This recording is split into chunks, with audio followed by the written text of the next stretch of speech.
do not buy one. Now I'm kind of wishing I leased the Kia Soul.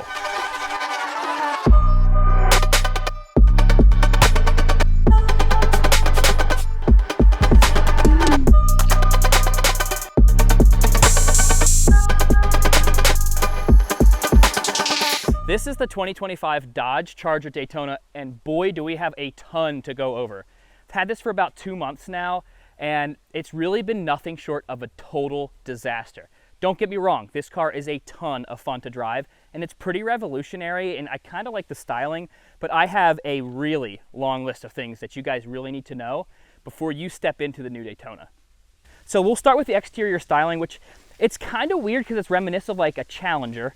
So it has that two-door styling, but it is a Charger. So you're gonna tell your friends like, oh, I bought myself a Charger, and they're like, no, it's a Challenger. No, this is the Daytona. So it has some of those cool, old, nostalgic feel, the body lines, the hollow hood here, which is pretty neat. So it has a lot of that reminiscent styling like those old vintage Charger Daytonas, and I think that's where they got the name from. You can see the emblem here in the front, the emblem in the back, kind of has that old Daytona vibe. Other than that, that's really kind of where the coolness factor ends on this car. This car is a blast to drive, but don't get me wrong, it's heavy. It weighs almost as much as a pickup truck. Few of the things I like on the exterior of the car, again, this open hood design, the LED lights, this is the black top package, and this is called Peel Out Orange.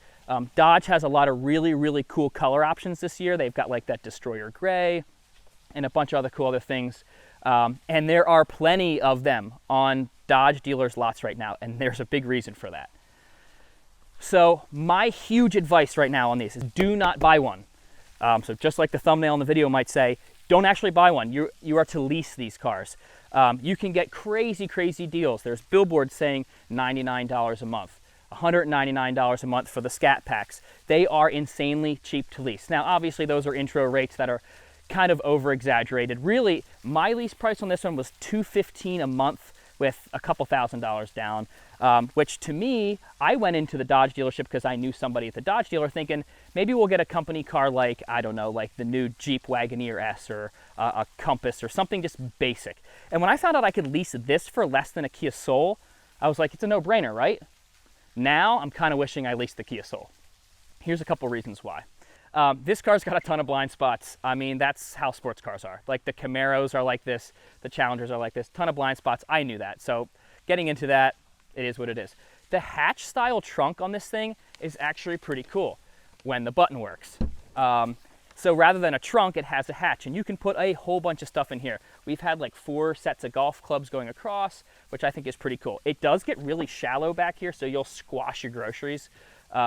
And this is where the battery is, and you'll need to know that for future reference, and I'll tell you why later. Anyway, a couple things too that's huge on this. The overall EV range on this thing is nowhere near where they have it advertised. On the sticker it says over 300 miles, not even close. Eco mode, downhill with the tailwind, the best I can see is maybe like 285 is what I'm seeing. So I understand it comes down to your driving style, but you put this puppy in like sport mode and you're hammered down, you're gonna see like it could be as low as like the high hundreds. And so that's something you should definitely know too. Let's get down to the real nitty gritty. This thing is hellaciously unreliable. This has 1,600 miles on it, 1,600 miles. It's been to the dealership 3 times. It's been towed once. I get all these things in my Dodge app saying it's malfunctioned. It won't take a charge. It has been completely bricked in my parents' driveway. And because we don't live super close to a Dodge dealer, I have to pay some extra money for Dodge roadside assistance to get it towed back to the dealership because it's kind of outside of their parameters. And when these things fail, it's not like a little fail. It's like lit up like a Christmas tree. There's like these red wrenches. They want you to crawl to the back. I was instructed by Dodge on my brand new car to crawl to the back of the car, rip apart the trunk, disconnect the battery, and reconnect the battery. Completely unacceptable. I've called Dodge customer care. They have been really not helpful. And I don't think that I'm unrealistic with new car quirks. I have tons of new cars. I've driven tons of new cars. I'm gonna get that there's like recalls, quirks, updates. I get that. This thing has, the research and development must be terrible. I don't know if they're just pushing these out. My friend at the Dodge dealer is saying, hey, they just dumped these on our laps and that's why they're blowing them out. And the problem is They're telling me all of my problems that I've been experiencing can be solved by one software update. The main problem is they have no idea when that update's going to come out. So here I am with a car that has lit up like a Christmas tree. The regenerative braking's not working quite right.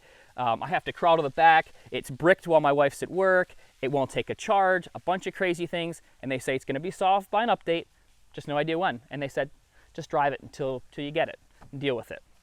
I'm going to go through the list real quick here. Okay, exhaust note is cheesy. He's going to insert a clip of that now.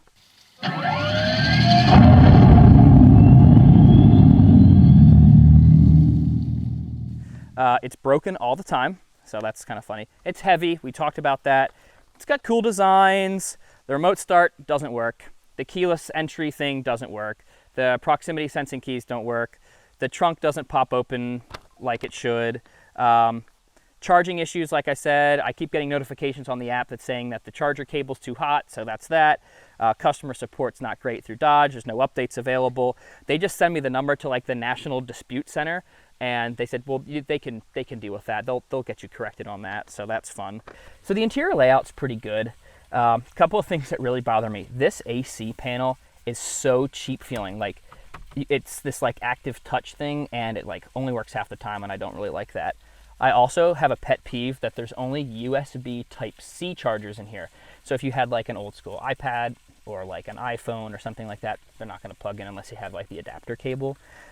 Seats are comfortable. It really is a comfortable and quiet driving experience in here. We've got plenty of space in the back for the kids' baby seats, and they fold nicely and everything like that. But it does still kind of feel like that cheapy interior kind of plastic. And don't get me wrong, I did buy kind of the lower base model package of this car, so I'm not expecting many frills.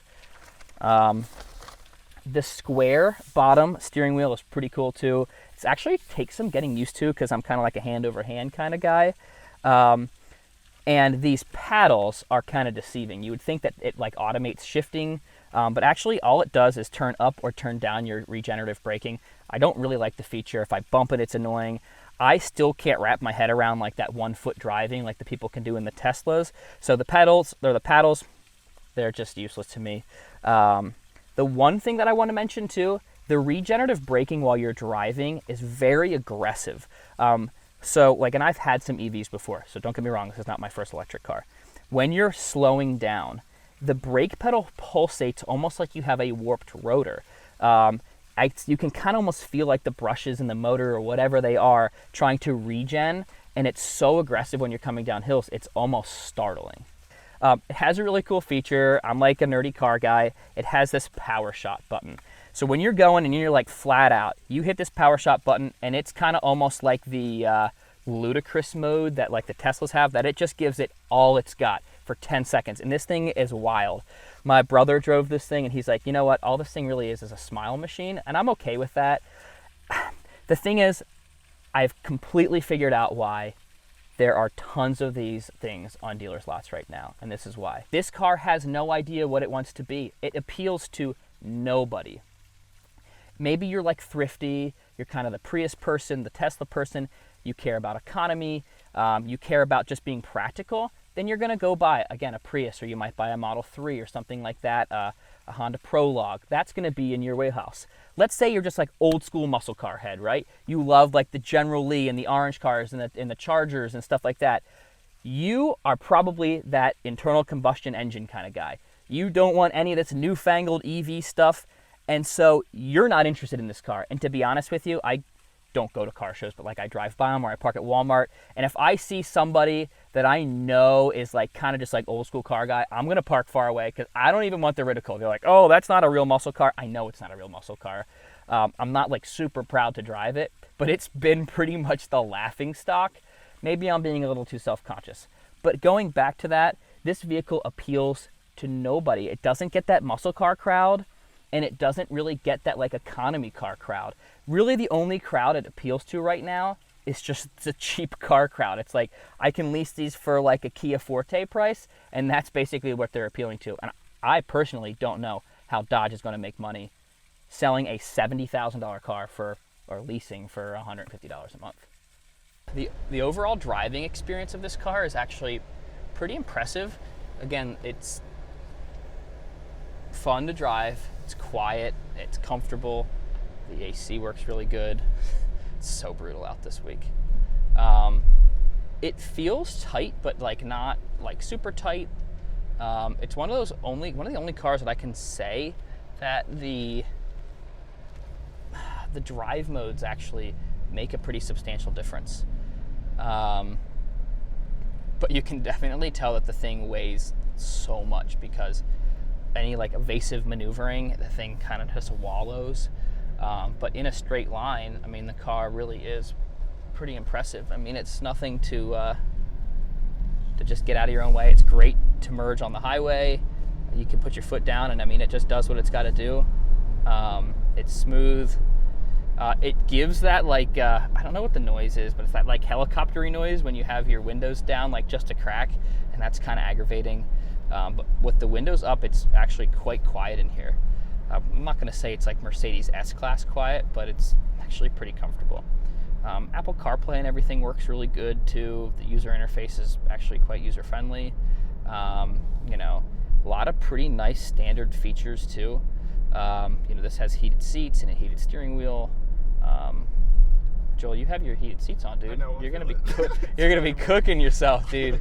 But yeah, CarPlay is really good. It has like the integrated Siri on your, or whoever it is, Alexa or whatever, which is pretty cool. So like if you're cruising along at this speed and you push the power button, it says, and then it goes to town for 10 seconds.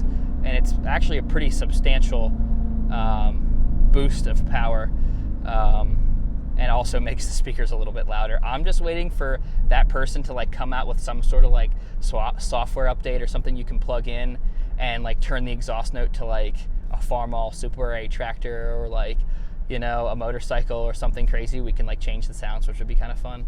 But yeah, it's still very like super PlayStation in here. Anyway, this is my personal car. This is not like a paid promotion for anybody. I'm not trying to like slam the car. It is a really fun car to drive. I am like a car guy. It's cool, but there's been so many headaches with this car. I kind of just want to be done with it. I really don't have that option because I'm kind of wrapped into the 2-year lease. Don't get me wrong, it was cheap, so it's not really hurting. If this was a car that I bought, like I dropped 60 grand on, I'd be really upset. But I've listed a lot of issues that aren't more like quirks. They're like major design flaws in these cars. Maybe one individual software update will fix everything, but we still have no idea when that's going to be. So, in my opinion, if you're weighing the options of buying an electric car, regardless of the price, I wouldn't do it. I genuinely would not recommend it. And another thing too, it costs a fortune to insure this thing. I've got a great driving record. My wife's got a great driving record.